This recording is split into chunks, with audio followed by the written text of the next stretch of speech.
In Satisfactory, there are drop pods all over the map that contain hard drives. These hard drives allow you to unlock alternate recipes to make items using different resources. Surrounding the drop pods are scattered items, presumably from when they crashed. The hard drives are unlocked by inputting resources, connecting power, or sometimes nothing at all. I wonder whether you can unlock all of the hard drives just by collecting these items. I wanted to try and do this as seamlessly as possible. I didn't want to dart across the map going from one hard drive to another. I also wanted to encounter one of the powered drop pods a little bit later because I wanted to be able to get enough items and fuel to build all the biomass burners and power them as required. I figured that one of the best places to start may be the rocky desert because the hard drives here don't require much to be collected. Also, quite a few of the drop pods have very low tier items scattered around them, like iron plates, rods, that kind of thing. And so I'm just working my way across the rocky desert, picking up more and more items. Fortunately, some of the drop pods require items that are already scattered around, like this one needed rotors, but I picked up a whole bunch outside, so they're fortunately not too difficult to get. The drop pods around this area don't require high level items to be unlocked. That one there just needed some copper sheets.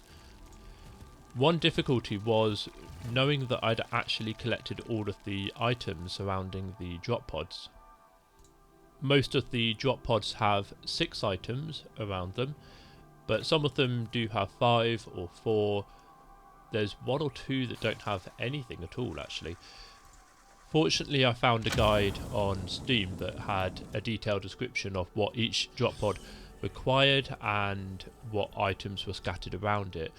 There were definitely some drop pods that said that they had circuit boards or some smaller items, and it took for ages trying to find where they were, so it was definitely very useful having that guide. I had to come over to this one in the red forest because it had heavy modular frames and a few other later game items, but there were also a couple of other drop pods that I needed to come to here because they had power, well, fuel and a few other items, and therefore that way I could complete the whole of the rocky desert without needing to come back to it, or at least that was the idea. And that's what I tried to do for each of the areas. I tried to make sure that I didn't have to go back to them, although there are a couple where I did have to do that. One of the reasons to go to the red forest was so that I could get enough wire to create all of the biomass burners that I needed to unlock this particular drop pod that is in the rocky desert. I didn't need too many biomass burners, but certainly needed a good number that they do require a heck of a lot of wire. This particular drop pod has solid biofuel around it and then requires power to open it. It definitely became a little bit of an art to put biofuel or whatever other fuel in the biomass burners, quickly power it, unlock the drop pod, and then dismantle as much as possible without using too much biofuel. This other hard drive in the rocky desert also requires fuel.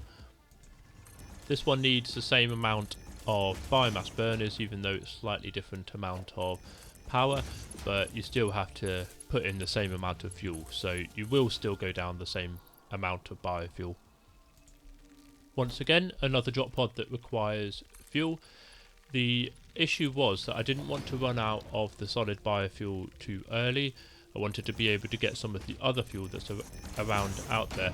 I have a feeling that there is only that one drop pod that has solid biofuel, but there are several that have liquid biofuel which can be used in the biomass burners. You can get packaged turbo fuel as well, but they don't work in here. And as part of this challenge, I wouldn't be able to create a setup where I could then burn and use the packaged turbo fuel. The idea being that when you start this game, can you get around all of the drop pods and get all of the hard drives? I had to skip that hard drive just for now and go to this other one on the northwest corner of the Spire Coast. That previous drop pod requires rubber and I don't yet have any of that. Got plenty of plastic though from this one, which is very useful.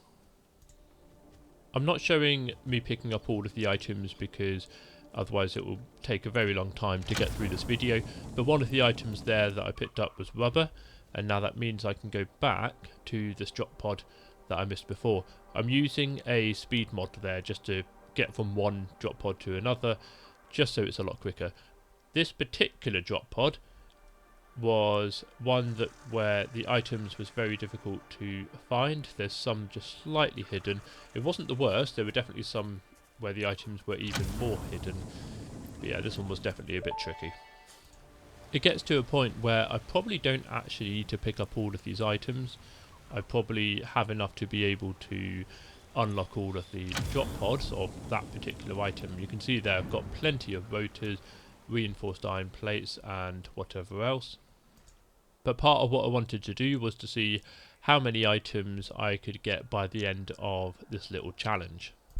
This particular drop pod was a little bit unusual, and I don't know if it got changed in one of the updates, but the guide that I saw, that I think was created a few years ago, said that there were 6 items that you could get around this drop pod, but I could only find 5. In another recording I chopped down absolutely everything around it to see if I could find that item, but no, I couldn't find it. Some of these drop pods that are in hard to reach places, weirdly enough, don't actually require anything to unlock them, which I guess maybe getting up there might be a bit tricky, so it's almost the reward that you don't need anything. But yeah, I find it a little unusual. I would have thought that some of these harder to reach ones should require some late tier items. In theory, yes, I'm flying around, and that is obviously not how you normally play the game, but I suppose you could just do these, the first few drop pods at least, in a slightly different order, get some concrete, and then you just need only enough concrete to build 1 or 2 foundations, and that will allow you to get wherever you need to be. Currently I'm going around the Spire Coast. Some of these drop pods are really quite easy to get to because they're on ground level, and then the rest of them are on the very top of the rocky area around it.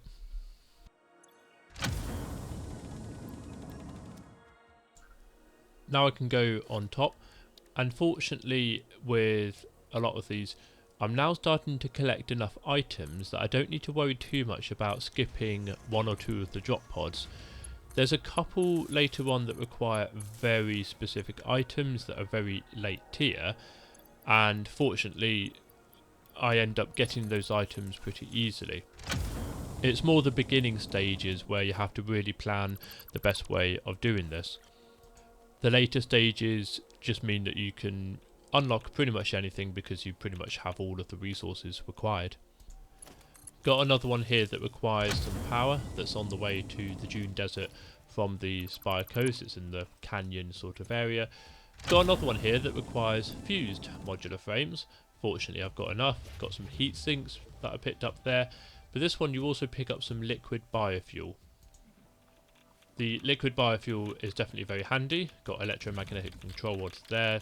Definitely need that for one of the ones to the north. But the liquid biofuel is really handy because I'm starting to go down a fair bit on the solid biofuel. Here we have one of the drop pods that has no items around it, weirdly enough.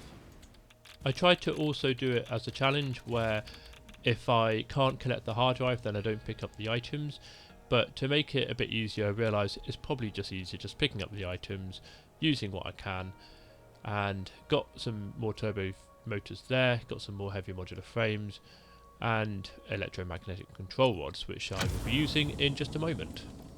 At least it means I don't have to come back to this drop pod later on. These gas filters were some of the smallest items that you had to pick up. There's some medicinal inhalers in one of the Dune Desert ones. They're absolutely tiny. I don't know how you're supposed to really see it unless you were really looking. There's that medicinal inhaler I was talking about.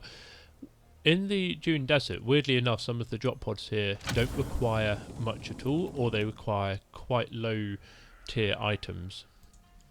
Got another one here that requires some power, and I'm trying to save the liquid biofuel until a little bit later on. I feel like it's probably easier just to use more of the solid biofuel, although there is actually a drop pod that requires that, so I need to be careful how much I use. I'm just skipping by a few of these ones in the Dune Desert. Like I said, they don't really require much, and the items around it are fairly low tier. So you can see my inventory there getting really quite full from the amount of items.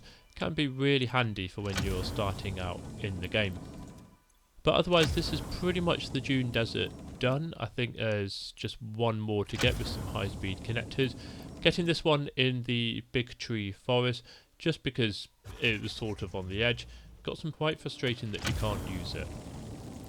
Fortunately, the number of drop pods requiring power is a lot less, but I've got a good number of biofuel here, so should hopefully be okay for now. And with that, I can head on over to the swamp. There are a few here, most of them are at ground level, which is quite handy. There is the one here that requires a superposition oscillator, which you can't get because it's not one of the items scattered around. So that one was definitely one that I knew that you would not be able to collect until much later in the game. Regardless, I was still going to collect the items scattered around it. This one requires 400 megawatts to open up, which is 13 biomass burners. There is another one that requires 420 megawatts, but it's the same amount of biomass burners. But yeah, this one was a bit of a pain to set up.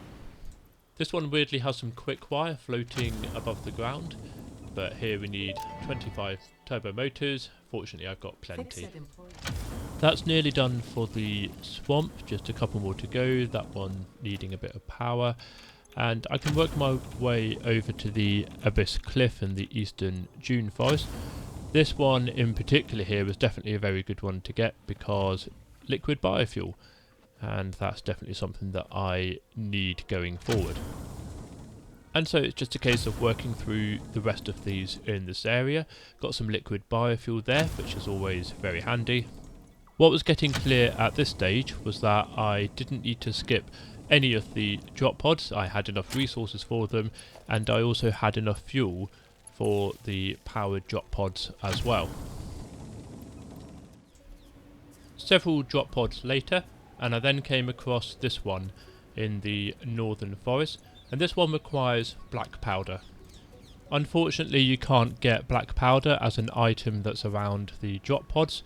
It's an item that you do have to create later in the game, so along with the one that requires a superposition oscillator, I had to accept that was one I couldn't get. After many more drop pods, I ran into another issue. I had collected all of the fuel around the map, and this one here that's in the red forest was unfortunately the last fueled one that I could collect. I think I needed 9 biomass burners here, and I only had 7 bits of fuel. The only way around this would be if I were more efficient at putting in the fuel into the biomass burners.